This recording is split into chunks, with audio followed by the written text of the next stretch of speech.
ওম শ্রী পরমাত্মনে নমঃ। শ্রী গুরু মহারাজের শ্রী চরণ কমলে জানাই আমার শতকোটি প্রণাম।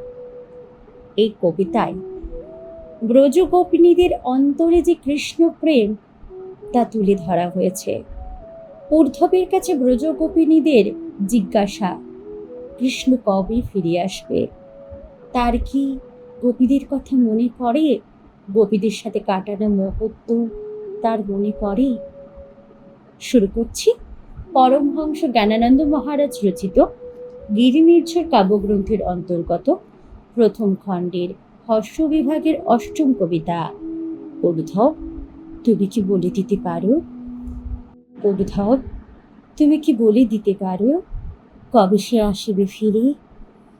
ব্রজগোপীগণ হর্ষিত মন ঊর্ধ্ববে ধরিল ঘিরে।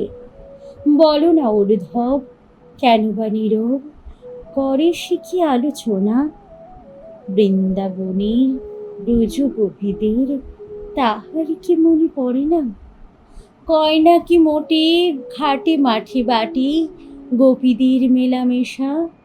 তাহাকে দেখার তরে গোপীদের অন্তরে কত না আশা।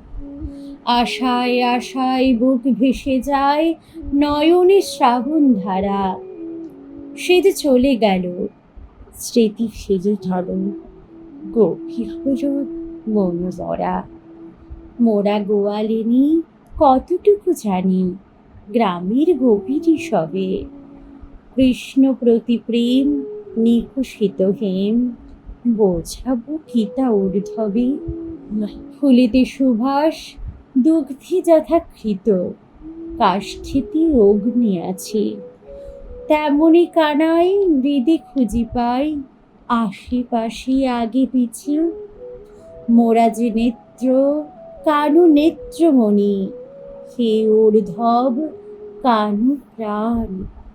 ব্রজগোপীদের হৃদে বেঁধে গেল কৃষ্ণ প্রেমামৃতবান। হরি ওম তৎসৎ।